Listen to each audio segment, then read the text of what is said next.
Welcome back to No Tippy Tappy Football, brought to you by Boyle Sports. And don't forget that new Boyle Sports customers can get a bet £10, get £30 in free bets offer, plus a £10 casino bonus. And to claim this exclusive offer, just follow the link in the description below. And as well as that, you can get a 50% bet builder boost this weekend for Arsenal versus Spurs. Oh, I didn't know it was Arsenal Spurs this weekend. That'll be tasty. As always, over 18s only, T's and C's apply. Always gamble responsibly. So we have a really great episode coming up. But you will have noticed immediately, our Sam is not here. So we'll explain that in a second. And I'll just take the opportunity to introduce our guest today, a living Liverpool legend. I went for too many L's there. Well, still around for now. Yes. Still living. We're still living, still a legend. Poke me and I'll wait. Still associated to Liverpool. It's John Barnes. Absolutely. And there you are, especially in your light blue. I won't say because we can't say what team. Can we say what team? Oh, everybody knows, John. Everyone knows. Yeah. Although you do have a nice little red. Yes. You need to have a bit of red on you, didn't you? I didn't like that. And that looks more like Liverpool red than Man United red. Well, I don't know which one's worse, to be honest, but thank you. Thank you so much for coming on today. Not at all. And I'm just looking a bit surprised because I was speaking too early and now you've put on your posh voice, haven't you? Is that my if I put my presenter? Like this was I not? Ago. Is this my presenter voice? It is your posh voice. Oh right, okay. I'll try and as I get more relaxed, John. This is your City of Manchester Stadium voice. Your old main road stadium voice was a bit different, wasn't it? Back in those days, you've gone all posh now. Well, it's just me and John today. You were expecting Big Sam Allardyce. Sam was the one who phoned and he said he'd meet me there, and I spoke to him for the last three days, and he says, make sure you're on time. And Sam, being a football manager, knows that players have to be on time. And of course, I got a worrying phone call probably about an hour ago now. Sam said, I'm stuck in traffic. And here we are an hour and a half later. He's still stuck in traffic. He is stuck badly in traffic on the way here. And me being me, I did check my Google Maps to confirm that there was traffic in the area that he said there was traffic. You sound just like my wife. When I say where I am, she'd make sure to go and find mine, whatever it is to make sure. So there is no Sam today because he is stuck in traffic. And I need to sort of say, John, whenever, anything with Sam happens, it's not because he's had a phone call, he's not got a new job somewhere. He is just stuck in traffic. Well, of course, it's November now. Yep. You have to worry when March comes. Well, in the first year of the podcast, we did that, and he went to Leeds. Well, there you go. When every March, Sam looks when Sam's missing in March, you know something's up. Oh yeah, definitely. So we're going to have a great episode. We're going to talk Liverpool. We're going to talk Rodgers. Rodgers v Bellingham for England, and we're going to look at the next Celtic manager and probably some Newcastle as well. Although Sam's not here now to cover all of that, but we'll just do it. And we're so excited. We can do it. We don't even need him. We don't need him. Thank you so much for coming. We really appreciate it. So let's start with England because obviously we're recording this on Monday. England played last night.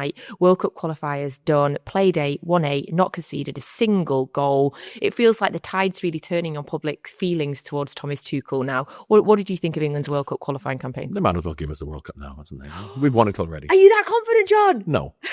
I'm confident in us maximising the potential, which is what he's done. We've done all that's asked of him, but Gareth Southgate did the same. And obviously, if you don't win the World Cup, doesn't mean you failed. They've got to the final, they've got to the semi-finals, they've got to the final. So therefore, all you can do is maximize the potential of the team that you have. And then with a bit of luck on any given occasion, you can win or maybe you won't win. So he's done everything he can. He's a completely different character to Gareth. I thought it was going to be difficult for him because he doesn't suffer fools and he doesn't pander to public opinion about who should be in the team, because I think Gareth always just paid the best players. And they rescued him at times, whenever may not have played well at times, but the best players, Bellingham or Foden, Kane, did something and we won. Whereas he's laid the law down. He says, you're going to do it my way. I'm going to play a system. And if the players don't fit the system. And in fact, in his first couple of games, when he had all of those star players, the performances wasn't great. Then I don't know whether it was injuries or whatever, he then had to play players who, like Anderson and Rodgers and people like that. They played better as a team, and that's what he wants to do, and that's what he has done. When we go to the tournament and all these big players are there, is he going to play all of them, or is he going to resist that urge? So that will be the telltale sign. The fact that they've done the 8 qualifiers and not conceded a single goal, and obviously some people have said that they haven't faced any good competition, but you can only face the teams that you're drawn with, and to have done it in a manner of no goals conceded, I feel like almost they're not getting enough praise. Well, you can, as you say, you can only play the teams that you come up against, and they've performed well. As I said, a few hiccups in the early stages, as much as they won, and while they haven't played the Germanys or the Frances or the Spains, and that'll be the true test. That's not their fault. Gareth was fairly fortunate, even if you look at the tournaments whereby we avoided a lot of the big guns till we got to the semi-finals or the finals. But once again, that wasn't his fault either. And for me, that is really the telltale sign when we play against the top teams, how well we do. So, we'll cross that bridge when we come to it. But I don't think, when you talk about whether we should win the World Cup or who the favourites are, it's very much like anything else. If you go to a horse race, the favourite should win. And if we're not the favourites, if we're number 4 in the world, we should finish 4th. Yeah, we can win. But I don't know why this expectation is because we're England, we should win. And if we don't win, it's failure. As I said, maximise the potential of the team. And with a bit of luck, we can win. We can get to the finals. So fingers crossed. Yeah, I do find it's mad as well. Is that they're actually second favourites with the bookies at the minute to win the World Cup behind Spain. But yeah, Spain are favourites. We know why. There's been a lot of big talk about the selection. One of the key things that they've been talking about is this number 10 role, because England are so blessed at the minute with the amount of extremely talented number 10s that they have. We know obviously Foden, Bellingham, Rodgers. What do you make of this number 10 discussion? Well, this is a new concept, isn't it, of a number 10? And Phil Foden is a number 10. Morgan Rodgers is not a number 10. Morgan Rodgers is number 8, which means, like, if you look at Dominic Szoboszlai, they get up, they get down, they've got good energy. Phil Foden is a creative number 10. I suppose, even with that Jack Grealish, who can play off the left for Man City, as you saw, but you could play him in a number 10 role. He's that type of a player. Jude Bellingham, for me, is a number 8 as well. He'll get in the box, he'll get back, he makes tackles. The number 10 doesn't have that energy, and he doesn't play in that same way. A number 10 is not an up and down player, which is what Morgan Rodgers is, which is what Jude Bellingham is. Phil Foden is a number 10. And I think that Tuchel will then decide as to who plays in what position. Forget about who's a number 10 and forget the numbers. And as the attacking midfield player, if he wants to play with that number 10 flair type of a player, for me, it's Phil Foden. He can also play alongside Jude Bellingham, who would be the things. You can have twin 10s, you can have an 8, you can have a 10. But I see Jude Bellingham and Morgan Rodgers more as a number 8 than a number 10. So, but he talks about the system, how he wants to play in the system and the players to fit the system, rather than just putting the players in and trying to fit it around them, which is what I think Gareth did. So time will tell, if things don't go well, whether the players will accept that, and whether the press will accept that, and whether the fans will accept that. Who would you be playing then? Who would be your sort of midfield for England? Well, I would put Rice and Anderson as 2 holding midfield players, because I think it's fine when you're playing against lesser opposition to just play all the attacking players.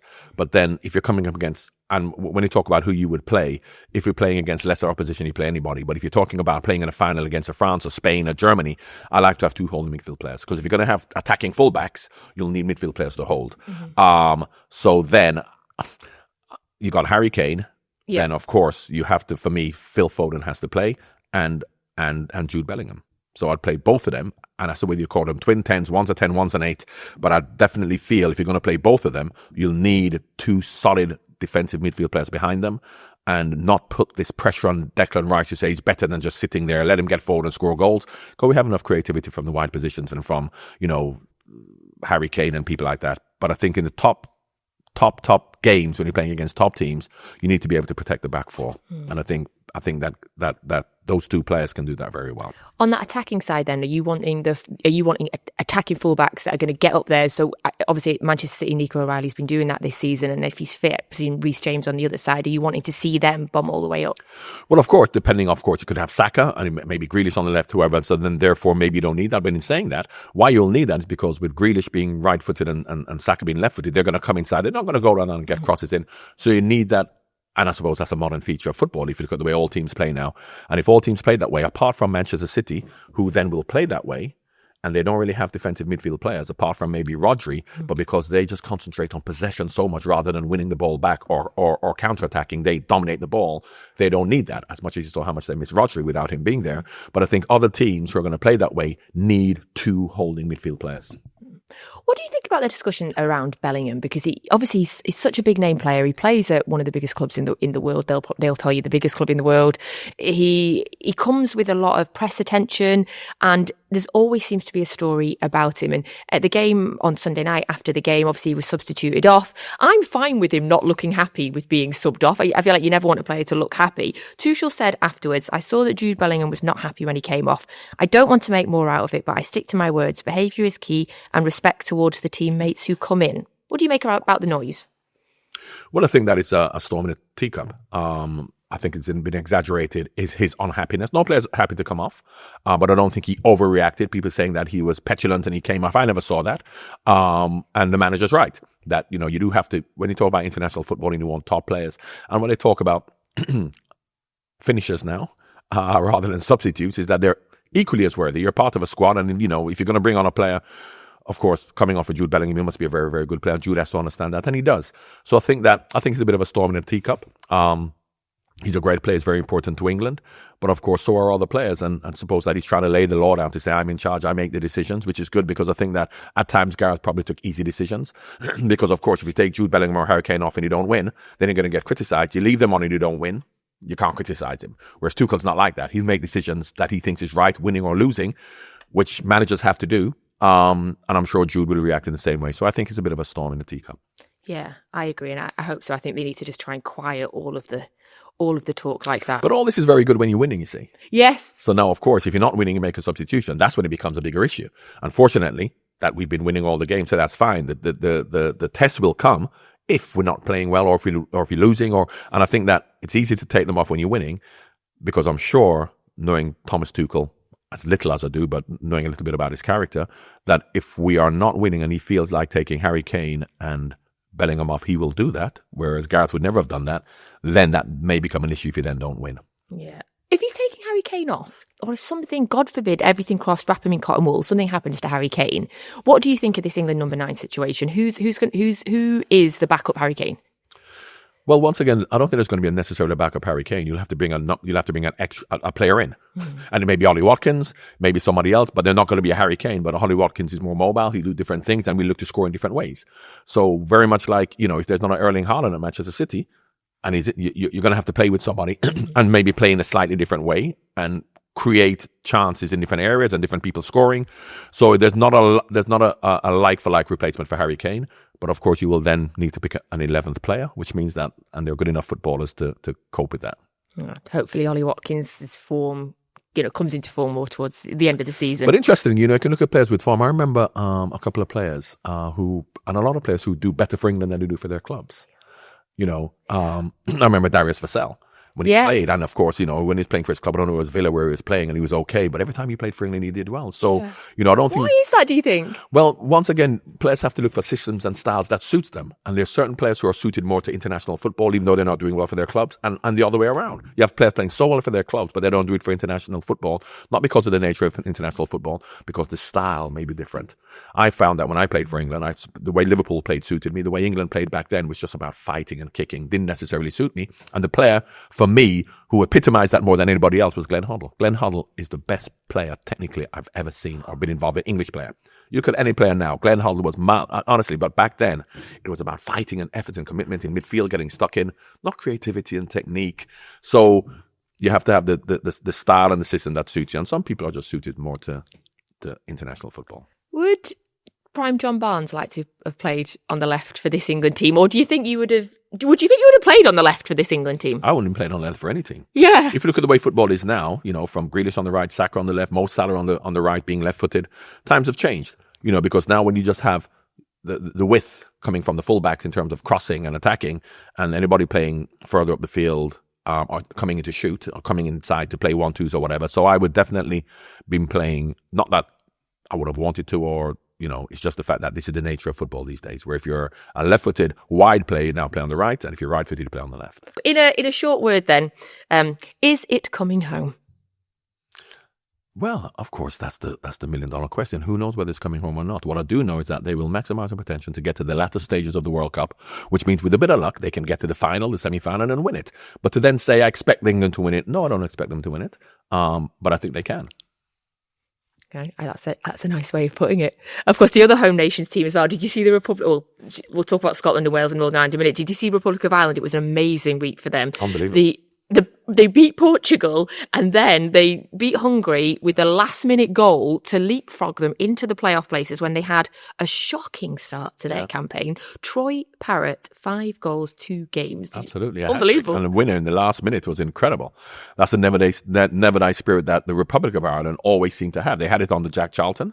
And, once you have that spirit and that togetherness and that belief and that determination, Forget about what quality you may or may not have, because although Troy Parrott is a good player, he was at Tottenham, then he's at AZ, had a few, and to score a hat-trick to get them to the final was, well, into the playoffs. Into the playoffs. Into the playoffs. Yeah. So I hope that they can get there, because it'll be a bit sad if they don't make it to the playoffs. We don't know who they're playing though, do we? No. So the playoff games will be drawn. I think it's Thursday of this week. Yeah, so let's hope they get a good one, but it's an incredible finish for them. Yeah, I think they'll end up, I was studying it last night in case Scotland end up in it, and I think they'll end up in pot 3, sadly, for them. So that means they'll get an away draw for the semi-final. I hate the playoff system, John. No, but look, 2 games ago, they would have been... They would have taken it, so you have to... but it's not over yet. So we can't get too carried away. Absolutely. And in terms of the home nations, Scotland, Wales, Northern Ireland, all games this week. Wales hoping to get into the playoffs. Northern Ireland will be in the playoffs because of their Nations League. Scotland hoping a victory against Denmark, because that would take Scotland to the World Cup, which, John, would just be... You've confused me already, haven't you? I know. I mean, the World Cup now with so many teams and so many playoffs and stuff, it just seems as if you could just lose all your games and still qualify, because there's so many teams now coming in. But that's a good thing for football in terms of the smaller nations, if you like. Not talking about Scotland, Northern Ireland or Wales, but just smaller nations worldwide being given an opportunity. I was in Bermuda to watch Bermuda versus Jamaica with Danny Cadamartri's son was playing, funnily enough. And, looking at teams now from either the smaller African countries or even the CONCACAF region who can go to the World Cup, which is great. And much of people talk about, it belittles it because it should have just been the big boys. Why should it just be the big boys? Everybody gets an opportunity. And what we do know is that once you're getting into the last 16, it's still going to be the big boys, but at least it gives everybody a chance. Absolutely. And generally, some of the fans, you say the Irish fans, the Scottish fans, the fans from the smaller countries in CONCACAF, they're the ones that, often are the ones that bring the life to a World Cup. Nicky Weaver saving that penalty to them, obviously, to help the little people, give them a chance to come up and look at them now. Look where they are now. I'm not biting, John. I'm not. You were there at Wembley as well, weren't you? I was. Yes, I was. A 15-year-old me. Best of luck to all of the home nations teams this week, especially to my Scotland against Denmark. Oh, please. That'd be the greatest thing ever. Okay, let's move on to Liverpool now.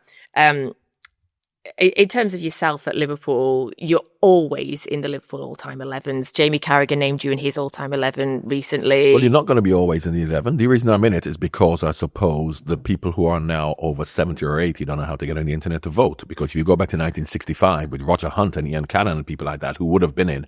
So we're not always going to be there. I'm sorry to say to the Liverpool fans, yes, the young ones now, Mo Salah obviously is going to be there. But in 60 years' time, I doubt he's going to be in that. So it's not in terms of always being there. You do have generational things. Being very humble there. It's not a question of being humble. It's a question of being realistic and understanding that football has been around a long time. You've got great players who've been around that everybody forgets. I mean, you go back to the Mike Summerby and I don't know if you'll never forget Mike. I'll never forget Mike. I love Nijinsky, who was Nijinsky, that Colin Bell. So of course, so it's an era whereby I'm still hanging on. I'm kind of like gone down, and I'll go down further, but I'm fine. So Liverpool this season, Carragher's recently said that Salah now can't start every game like he used to. What do you think? Well, Salah can start every game. It's just the fact that Liverpool are now playing in a different way. I mentioned the fact of the way with Thomas Tuchel in terms of the way England plays. Now, of course, before in the old days, Trent was the creator and Salah was the finisher. And the way we played was designed for Salah to score goals and to get the ball to Salah or get it forward for Salah to get on the end of things. Whereas now we're playing in a much different way. You got Wirtz, you got Ekitike, who's dribbling a lot. You got Gakpo on the left. So we're playing in a different way, which means that Salah isn't going to be as impactful. It's nothing to do with him himself being 33, 34. It's the fact that the team is now playing in a different way to create chances for different people. So, it coincides with the fact that he's 33, 34 and people putting 2 and 2 together and in my opinion coming up with 5. So he can start every game, but he won't start every game because we now have an abundance of strikers. So therefore he can leave him out. But we just have to come up with a way of playing that suits the team. I mentioned Thomas Tuchel in terms of the way they play. We seem to be trying to fit all the star players in, which you can't do. So yeah, it's unfortunate for Mo that it has coincided with us changing the way we played and having good individual players who also want to be on the ball and do things, whereas before it was just designed for Salah to score. Yeah. They've got at the end of the international break in November, Premier League football goes into silly season. Liverpool have got 6 games in 2.5 weeks when the break comes up. Is that an opportunity then, do you think, for Slot to rotate Salah and try different things? Well, once again, it really depends on how it's going, because if Salah's on fire, scoring 3 goals every game, you're not going to do that, are you? So it really depends on how the season's going, how the team's playing, how he's playing, because of course, you're playing well, you don't want to be rested. So I don't think we can make that decision now as to that being a time. Also, you don't know about injuries and what's going to happen. So it'll be, everything being perfect, whereby we're playing well, we're winning every game, you can afford to rest players. and play all the players. So I don't think here in November we can say that's going to happen. We have to wait and see. Yeah, I never like people like saying anything certainly in November. You know, so far this season, Liverpool had won the league in like September, and then Arsenal won it in October. Yeah. We're into November now. And now Man City could even be favourites. That's why you're smiling. Always smiling, John. Not so much last season, but smile quite a lot. What have you made then of Liverpool's start to the season? It's been a roller coaster. It has been, but once again, as I said, the solution to any problem where people feel, let's spend money and buy players. We've spent a lot of money, bought players, but with that comes the uncertainty as to whether everything's going to go well straight away. So there are 5 new players have come to the team, 2 fullbacks, which were important positions for us. They've now got to get to used to a new way of playing. Mm-hmm. And then you have in midfield where you have the whole Henderson, Firmino, strong defensive midfield players who work hard to allow the fullbacks. Now we've got more creativity. So we've got players like Wirtz, Gravenberch is now playing in there, and you've got new players like Ekitike. So we're finding our feet in terms of they're good characters. The most important thing is the character of the players. They're not going to sulk if they're not doing well and throw their toys out the pram. But finding a way of playing which is going to suit the players, and particularly Wirtz, who I think is a very, very good player, and finding a home for him within a team and within a system that's going to suit him, as much as you can't just say it has to suit him, it has to suit everybody, and having to play these other players as well, and having to play Mo. I know a lot of managers who don't like too many players. Pep Guardiola is like that. Yeah. Jurgen Klopp's like that. So the whole idea of the fact that you've got great individual players means that you're going to win matches. That has been a bit of an issue. But because they're young, they're inexperienced, they're not here just for this season. They're here for a while, hopefully 5, 6, 7 years. That we'll get it right because they're good characters. But at this moment, we came up against, I have to say, that's a fantastic Manchester City performance and a great team. Because they played well against Aston Villa and against Real Madrid, and then unfortunately against Man City, Man City put in a fantastic performance. I'm not going to take too much disappointment from that because Man City playing that way against anybody will beat them, and I'm hoping for us just to get back on it next week. Do you think Wirtz will come good? I think he will, because I think he has been doing okay. He's been playing well, he's been creative, but I think that because the team hasn't been consistent, and we're looking at him as part of that inconsistency. But in terms of when he's on the ball and what he does, I think he's been very good. The problem we have is that before, when we were a team who passed the ball much quicker, get the ball forward quicker, now we're having many more touches in midfield, many more touches up front, which means that when teams get back behind the ball with 10 men, and we're having Wirtz or Ekitike, who is a good dribbler, it's difficult to get through them, as you saw against Man City. Whereas in the old days, we'd have 1 or 2 passes and get it forward quickly. So we're finding our feet with that, and these are still young and inexperienced players for the Premier League. So I'll give them this season, not to say we're going to finish 8th or 9th or 7th or 6th. I still think we'll be 3rd, which for me, would be a disappointment for Liverpool fans. But, I think moving forward, we're in a healthy place. It's in terms of Liverpool this year, there's been so many talking points. For me, it's the number of goals that's been conceded this year, obviously in comparison to previous years as well. Just 4 clean sheets in 22 games seems very un-Liverpool-like. Well, once again, it's nothing to do with the back four, it's to do with the way we play as a team. The goal we conceded against Bournemouth, where Semenyo picked the ball up on the edge of his box and ran straight through. If you had Henderson, Milner, Fabinho and people like that wouldn't happen. But if we had Henderson, Fabinho and Milner, we wouldn't be as creative as we are now. So getting that balance between having the ball and losing the ball and getting back into a defensive position. And I think what we have to do is we have to quickly forget about Trent, because I think Conor Bradley's a very, very good player and a good defender. And I don't know whether he felt that he had to come and replace Trent in terms of his creativity and going forward, because now with so much creativity and attacking in midfield, I'd like our fullbacks to say, let's just defend a bit more rather than getting forward, because if you're going to get forward and lose the ball, that's why we're probably creating a lot of chances on the counter-attack. But as I said, we're working on that. Because I don't think it's a back four problem. I think it's a problem how we defend as a team. As I use Man City as an example, without necessarily having defensive midfield players apart from Rodgers, if you keep possession, you don't lose the ball, and you quickly get back, as Man City do, and they seem to be doing now, then it's not much of an issue.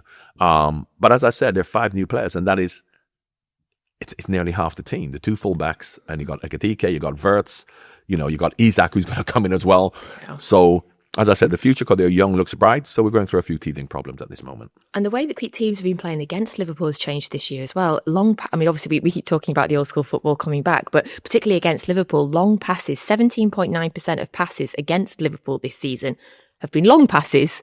How do you think that's affected the way that Liverpool play? Well, I think it's more to do with the fact that teams are now, because of Liverpool, the way, particularly under Jurgen, and even on Arne to a certain extent, teams like, I remember Southampton a couple of years ago were trying to play like Man City, and they were just losing the ball all the time. If you lose the ball against Liverpool, in your own half, like even against Manchester City, then they're going to make you pay. Whereas long passes aren't necessarily going to give Liverpool problems from a defensive point of view for Liverpool, because you've got Virgil and Konate are huge and they win headers. But it's just that when we win the ball in our own half, teams then defend deep like Man City did, and we're not being able to play through them. Whereas if they try and play through Liverpool and Liverpool win the ball on our counter-attack, we're so quick up front. You lose the ball in midfield, they're going to get at you. Whereas if you lose the ball on the edge of Liverpool's box, or if you play a long ball, Liverpool have to play through you. So it's more to do, when he says about long balls, I don't think that Arne Slot necessarily meant the long balls are causing us problems, is that it's making it more difficult for us to counter-attack or to play through teams. But we don't really want to talk about that, do we? Because teams are going to keep doing it if you talk about it being a problem. Yeah. But we have to overcome that, and we will. So does it pain you at the minute, the fact that Manchester United are above Liverpool in the league? Are they above us in the league? Yeah. Wow. Not at all. I'm happy for the manager, Amorim. I like Amorim. And I like all managers, because I know how difficult it is for managers who go through sticky patches. And I believe that player power has become too prominent in English football. And good managers have come. And I can tell you from Man United's perspective, Mourinho is a good manager. Louis van Gaal was a great manager. And the more it's no surprise to me that the three managers, and before Arne Slot came, who was given the power, Guardiola, Arteta and Klopp, means that they were the three best teams because of the managers. Not because the managers are necessarily better than other managers, because the players and the fans gave them the power to make those decisions. Unfortunately, lots of teams now have good managers, but because as soon as there's a problem, we blame the manager, blame the manager, then it undermines the manager. The players absolve themselves of responsibility. The fans don't put pressure on the players. They say get rid of the manager. And that's why clubs just keep getting rid of managers. Yeah, and Pep won nothing in his... People questioned Pep in his first year at City. As much as he won the Champions League, he was 20 points off the top. Champions League kind of saved him, if you like. But it didn't save him, because even though we're 20 points off the top, the fans still backed him. Yeah. The fans still backed him. And if the fans back you, the players then have to stand to attention. Yeah, and even Arsenal fans backed Arteta in that first year. And not just in terms of the way they played, or they can see a vision, in terms of the decisions they made. Because I remember when Arteta came, and because of ill discipline within the squad, and you could look at Aubameyang as an example, and once he dropped him, in the old days, if anybody dropped him, I remember managers before, put him in the pitch, put him on the team, and then if he's not playing, you boo the manager. Whereas when he dropped Aubameyang, they still backed him. And the players saw that, and the players thought, this man's in charge, we've got to do what he says. Yeah. And Jurgen had a problem with a couple of players at Liverpool. And unless, you have an issue whereby the manager can make hard decisions with the fans' favourites, and the fans still back him, they back whatever Jurgen did, you can then see, after a few years, the success that it brings. So you think if you think Liverpool finish third, I'm presuming obviously it's City and Arsenal, you think will be the top two. And again, I've just bemoaned Why did people. You say it in that way? Arsenal and City, or City and Arsenal? Well, I bemoaned people giving the league away at this point in the year, but if you had to right now, how do you think the top two will end? Well, if I had to a couple of weeks ago, I would have said Arsenal. But to be honest with you, City has the experience. They're now 4 points off them. Yeah. Yeah. And they have the experience. But once again, November, coming into March is when you really look at the situation and see what it is. So I'm not going to make a decision now. I think those two are the favourites. I'm hoping for Liverpool to come good. I don't think anyone else will play in a consistent enough manner to challenge those top two. And I think we're too far off it. So if I have to say now, as much as Arsenal are where they are, really just to do with the fact that they've seen it, done it, got the T-shirt, the experience they have coming into March, that'll make Man City. But don't look at me those, like that and chanting. When I realised where you're going there, I am going there. I am going there. But what I'm saying is that, don't then go to the bookies because John Barnes said Man City are going to win the league. And if they don't win the league, you have a go at me because I said they were going to win. I would make them favourites, but I have been wrong. Yes, John Barnes did just say that Manchester City are going to win the league. I'm just going to... I said they're favourites to win the league. They're going to. I'm going to enjoy that for a minute, John.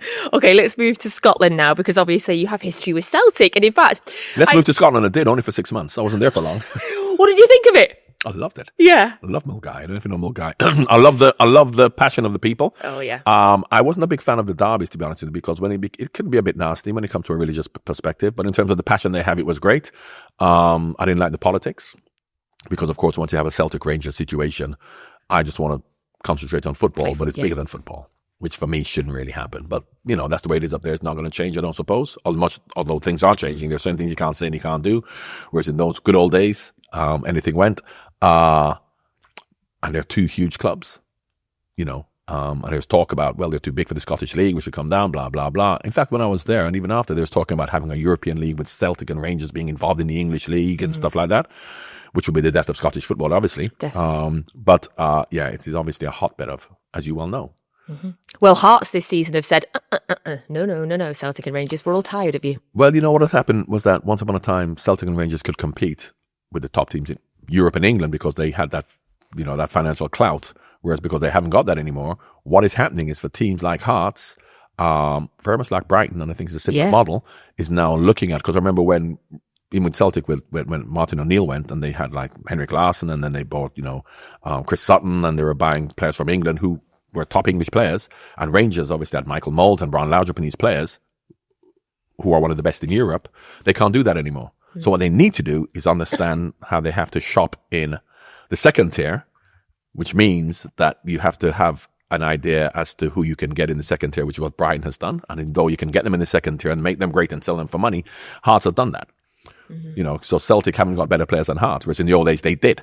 And because they haven't had that model of buying those players who are good players for maybe 5 and 6 million and maybe can sell them for more money. So Hearts have the... and it looks like they're going to do it this year, doesn't it? Oh, it does. Yeah. I think that'll be great for Scottish football. I know the Celtic and Rangers fans will hate me for saying that, but competition's good. It'd be great for English football if Man City don't win the league as well, no? John. No? Why is it great for Scottish football if Hearts win, but it's not great for English football? City. When you were in Scotland, did you get into the Scottish culture? So did you try haggis? I love haggis. I didn't try fried Mars bars. You didn't? But I didn't. No, because I'm not eating fried Mars bars. And I would eat haggis even before I was in Scotland, because I eat anything. You don't get a body like this by, turning food down. So why are you turning fried Mars bars down? No, because I eat Mars bars and fried food, but not together. Have you ever had a fried pizza? No, you're not doing that either. That is under the grill. Every time I go to visit my brother in Edinburgh, it is the greatest tasting thing ever. They literally get a margarita pizza, they fold it in half, and they put it in a deep fryer. No, that's not for me. Just put it in the grill. Keep it simple. Did you do square sausage? Did you do Lauren sausage? No, I've got Chris. Kenny Dalglish used to bring square sausages down there. I didn't have them when I was up there. He used to bring them on the coach all the time. Because when I came to Liverpool, obviously being one of the first Caribbean players to play, I used to go on, because on the long coach journeys down to London, used to have food on the bus, and they had fish and chips. But of course, I introduced them to jerk chicken. So it's a Jamaican restaurant, so we used to stop on the coach and pick up the jerk chicken. So Kenny felt a bit threatened, so he then started bringing square sausages. It wasn't even a contest. Come on, square sausages are just the greatest, aren't they? No. I'm talking about the other way around. Come on. You can't tell me square sausages are nicer than jerk chicken. But they just opened a Caribbean place in the village that I live, and I took my dad. I'm vegetarian, but my dad had curried goat for the first time. Vegetarian? Yeah. What about a bit of wafer thin ham? No, not even. No, not even wafer thin ham. And I miss square sausage and haggis. Yeah. It's only been 10 years, but I miss it. And a Scotch pie. Serious football conversation. Went off on a right tangent there, John, but I enjoyed it. So when you were at Celtic, 1999, only a 1% lower win percentage rate than Brendan Rodgers, although you had 95 games or less than him. There is a rumour now about the new manager. The name is Wilfred Nancy, and I had to Google it. I'm not going to lie. I've never heard of him either. It's going to be difficult, I suppose. Once upon a time, I think it's Celtic and Rangers, and I still feel that you need a big name manager, if you like, because of course they do feel that that's what they should have. But I think that because of the reality from a financial situation, they're looking for a manager now who can know the second tier players or work with players who aren't the best players, if you like, rather than, a manager with a big name who's going to be able to attract these huge players, because they're not going to be able to attract the huge players, even with a big name manager. So they're looking for really a coach who can coach a team of not average players, good players, but not players who are going to cost you 20 and 30 million. You've got to pay them £100,000 a week. So maybe that's why they're looking at that. And as much as people are going to say, well, it's a step back because, once we had Dick Advocat and, we had Martin O'Neill and we've got these big managers, now we're going for someone who's not heard of. I suppose when Ange went, none of people knew Ange. Yeah. So maybe they're going down that route again. Yeah, so my Google tells me that he's only been managing since 2021. Montreal. And in the MLS, Montreal and Columbus, is it? Yeah. Columbus Crew. Yeah. So what's important for him, very much like myself, when you go there, particularly if you've done nothing and it's your first job, is you have to start well. You have to start well because, a big name manager can go and not start well. They'll still support him, still have faith in him, still trust him, and maybe you can turn it around. If you've got no history and you've not got a big name and you don't start well, you're dead in the water. So therefore, and they will start well because, they'll beat most teams. It's not as if they're going to go like I did in the first 13 games. We won 12, only drew 1, but Rangers are winning every game. And I just said, but then obviously come January when things happen, then I left. But starting one is very important. Not that it'll save you, because it didn't save me, but I think in this day and age, it's very important for whoever, particularly if you've not got that history of that name to start well. Well, we saw that at Rangers as well, didn't we? Yeah. So, yeah. I wanted to ask Sam if he hadn't have got stuck in traffic about Martin O'Neill going back to Celtic at 73. And obviously our big Sam is 70. And I wanted Is that what he told you? 70, yeah? That's what he told me. Yeah, I think he's a bit older than that, but who am I to question Sam? And he's not here to tell us either way, John. But yeah, because he's not here, sadly. But Martin O'Neill going back at 73, that was great. I love that for him. Well, he's gone there to steady the ship, if you like. Because, Martin O'Neill going back at 73, what will happen if you go to Celtic is that you will win the majority of matches. Yeah? Yes, obviously they Hearts are up top and then Celtic are second and maybe they're not going to win the league, but it's not as if when you play next week, you're going to be losing your games. So you may not win the league, but you're going to win the majority of matches. He's too far ahead maybe to catch Hearts, but you still can. And he's there to steady the ship. And knowing Martin, obviously after steadying the ship, he may then think, let me have one last hurrah, and maybe if it goes well, I may stay, as much as he says, I'm just here for now, and, it's just an easy get out. But for these you're not an octogenarian yet, are you? And that's the easy one to say, isn't it? Because octo is 8. It's a genarian. Over 80. But what is over 70? I don't know. Yeah. So he's not an octogenarian, but he's over 70. Yeah. And it's nice for the over 70s to have not a last hurrah, but a nice little 3-4 month holiday. Yes. As they like. Yes, definitely. As our Sam would probably like, as we say, come February, March. I'm sure he would enjoy that. More March. February is too long. Yeah, more March. Yes. I'll just have to ask him next week. Hopefully he doesn't get stuck in traffic. So going to move on to Newcastle now, because obviously you were there as a player. Our Sam was there as a manager as well. What do you make of Newcastle this year? Because obviously they've been so good for the last few seasons. Do you think the recruitment, in the summer recruitment, has affected them this year?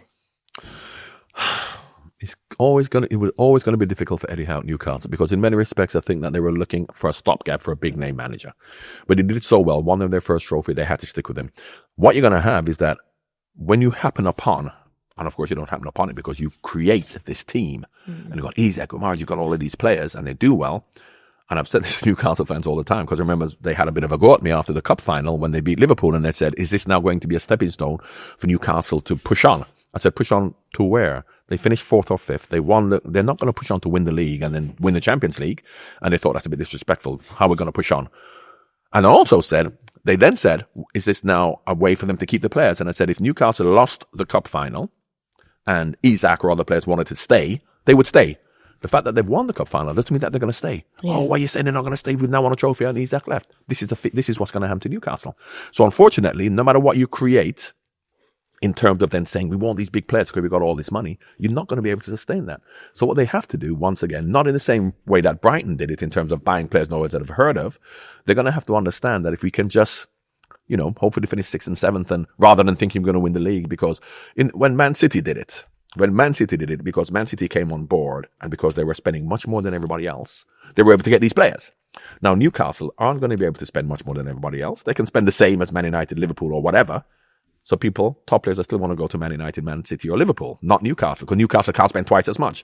So if they're going to spend the same, they're not going to go to Newcastle. So what they have to do is then say, we can get some good players, and if we're going to have to sell them because they want to go, that's what's going to have to happen, rather than this negativity of the whole Isaac situation and then Gramaris if they're going to leave and this whole uncertainty, which doesn't really help Eddie Howe at all because of the perception of who we are. I'm not belittling Newcastle in any way, but it's a fact. The fact that you have all of this money doesn't mean that you're going to be able to get all of these players and keep those players, because they still going to want to go to other clubs. But if you can get the players and we can, finish 4th as they did and, maybe even push on to 3rd and, get into Europe and have a good run, is that the best they can hope for? Yeah. That's not bad, is it? I heard you say we there when you were talking about Newcastle, and you said it about Liverpool as well. Do you do you feel connected to the club? I'm connected more to Liverpool and probably even more Watford than Newcastle. But I had a great time up there. I loved it. The people are so, not only are the people friendly, but the fans are, because it's a one club city, and they've been so loyal. I'm not so glad because they beat Liverpool, but if we had to lose to somebody, best that we beat ourselves. Yeah.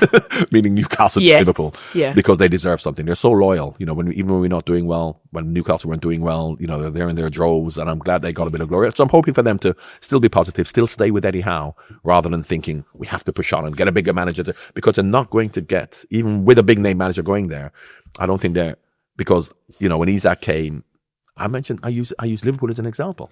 At that particular time, when we got Salah, I don't think Man United, Man City, Real Madrid, Barcelona wanted him. When we got Firmino from Hoffenheim, they didn't want him. When we got Mane from Southampton. Yeah. So I think Newcastle will have to be a club like that. As much as Liverpool can keep them, Yeah. maybe Newcastle can't. But that's fine, because they'll be able to replace them with other players who can still compete. Well, Voldemort is looking good, I think. He is. And it's unfortunate because, of course, the whole Isak situation has been a bit of a downer on them with the negative. So, you know, and they're not, as much as he's doing well, the team isn't doing as well. So, but I think that if they just stay together, stick with Eddie Howe, they'll be fine. When you look at the list of players that they did sign in the summer as well, I mean, on paper, I think they had a good summer. Obviously, Johan Visa, Jacob Ramsey, Aaron Ramsdale, Alanga. You know, they spent a lot of money, but so did Liverpool. Once again, it's about the harmony within the team. It's about how you play as a team. Getting that, and there are a lot of players, so they're new players. And if it starts off well and it works straight away, fine. If it doesn't, you got to give it time, because they're young players as well. So I think they'll be okay. I think that the position is not a fair reflection on how they played and where they should be. But it's important for them to stay positive, stick with Eddie Howe, and I'm sure they'll move up the table. do you think, obviously we know that Thomas Tuchel's only got this short-term contract with England till after the World Cup. They're all short-term contracts. Yeah. You can sign a 10-year contract and sack you after 6 months. So, from that perspective, it doesn't really matter, does it? Do you think Eddie Howe will manage England in the future? I would like him to, because I think he has the right character to do it. I think that he could be suited to international management, because international management is also about massaging players' egos, getting on well with them, which is what Gareth did. Now, you can be very combative like Thomas Tuchel if you're going to be successful, but if you're not successful, you'll be given more time. If you're a nice guy and they like you, and the press will like him, and the players will like him. And I like the fact that it could be an English manager as well. So as much as I wanted to do well at Newcastle, I think that job would suit him now to the ground, because once you've got good players, and when you have good players and you've got a good idea on how you want to play, but you've got good players, I think that he could manage that situation comfortably. Now, I want to jump back to Scotland. I should have asked you this when we were talking about Celtic, because I heard a quote this week by Jamie O'Hara, and it's gone pretty viral. And I think we have to, keep in mind here that there is pundits out there that will say things that they don't necessarily believe, in my opinion, so that they will go viral. But obviously, with your experience of managing Celtic, Jamie O'Hara has said that Stockport County of League One would win the Scottish Premiership. No chance. They probably wouldn't even stay up. I don't even think they'd stay up. But of course, when depending on what program you're on and the profile you want, you say things and you can, make a name for yourself, which is fine, because this is the age that we live in. But people have to obviously understand that it may have been tongue in cheek, and if it's not tongue in cheek, not got much sense then, is he? But Jamie's not an idiot. Of course, it's nice to say it. And of course, because we're all talking about it now. But I think it was taken fairly lightheartedly. I think he's just trying to say that it's not the strongest league, which it isn't. It isn't the strongest league. Yeah. But of course, if you had said, Wrexham or a team in the Championship who could compete, then that's possible, but not Stockport County, no. Stockport County are a good team this year, though, to be fair to them. Yeah. He's they big, wouldn't but win the Scottish Premier League, though. Yeah, very much, very much. I think as well, sometimes pundits can be guilty that they don't necessarily watch I don't know how much Scottish football, Jamie. But you don't even have to watch Scottish football to know that, because you've seen Celtic and Rangers. I don't watch a lot of Scottish football, but I know that, on a one-off, maybe Stockport can beat Celtic on a one-off one time out of 9, or even draw against them. But when you're talking about winning the league, then, they haven't got that consistency or that quality to go through and win the Scottish League now. I don't want to dwell on a loss that you had when you were at Celtic, but I want to mention it because I think it's one of the best football headlines that's ever been written. So when you were there, you lost to Inverness, the famous headline. Inverness Cali Thistle. So you have to let people know their call, Inverness Cali Thistle. Super Cali go ballistic, Celtic are atrocious. When you saw that, what did you think? Well, I didn't really care about that. I was scared that we lost. And that was the next day that came out, and I think they sacked me that morning, so I wasn't really bothered about that. So years later, can you look back and go, yeah, well, all right, fair enough. I looked back years later and said, yeah, but they were a Division 1 team. I mean, Inverness Cali Thistle were a Division 1 team, and we lost in the cup. We were still As I said, we finished second in the league. We won the League Cup. I left before then, and we finished second in the league. But that was a cup disaster, if you like. But it happens. Did Grimsby not beat Man United not so long ago? Yeah, they did. These things happen. Oh, These they things did, happen. yes. But it was a good headline. A lot of joy out of that. Yeah. A lot of joy out of that, John. Wanted to talk about a former player as well of Sam's, who's not here. Obviously, he's still stuck in traffic. Mark Viduka, who was a bigger contributor for refusing to come off the bench and was part of issues in the dressing room. He didn't refuse to come off the bench. He refused to go back on the pitch. Mark, I see Mark in Croatia. Went to Croatia, and I get on well with Mark. But Mark was very emotional. He's an Australian, but he's more Croatian than Australian. And what happened at halftime in that same game is that Eric Black, my assistant, and of course, once again, you talk about the value of local knowledge, or you have to understand people and understand cultures and understand how you speak to people. And that's where modern managers know if you get a character from a particular country, you have to speak to him differently than you can speak to somebody from England. Because in England, you can shout at everybody and scream at everybody. And Eric Black just went, Mark, you're cheating, because we thought he wasn't running around too much. He wasn't trying. And he felt very disrespected because all he said was that you're cheating. So he just took his shirt off, got in the bath, said he's not playing. So he refused to go on in the second half. It's against Inverness Cali Thistle.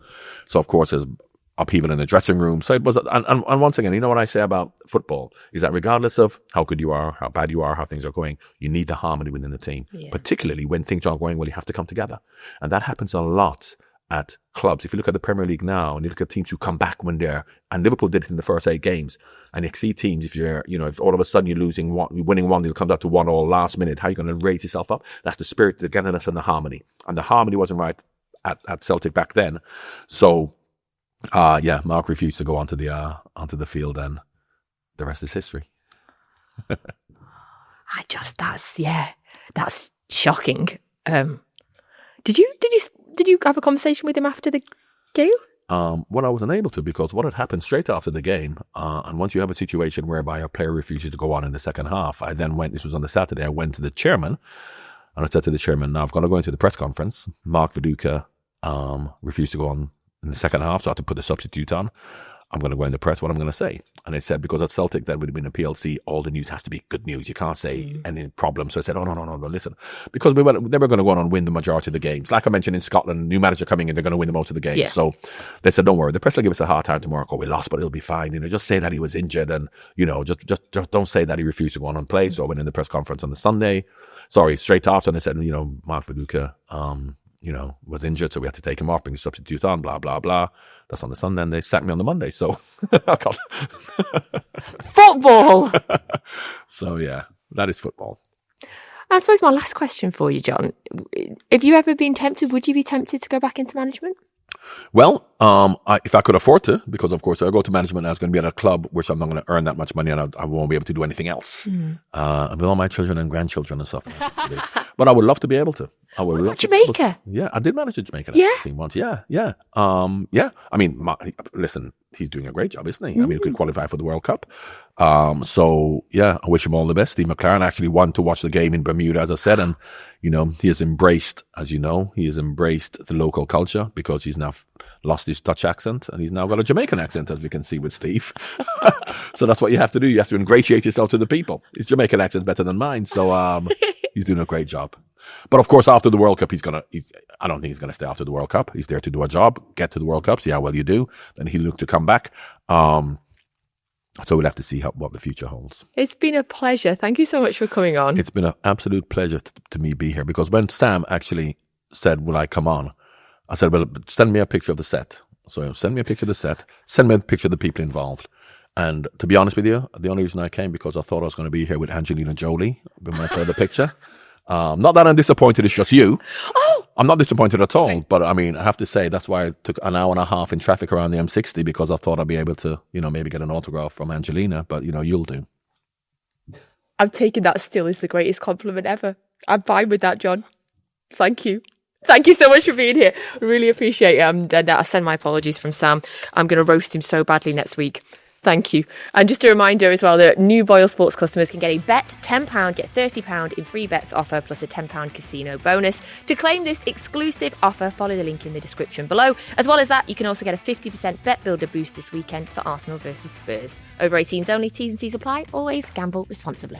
Thank you very much, John Barnes. Thank you very much for joining us.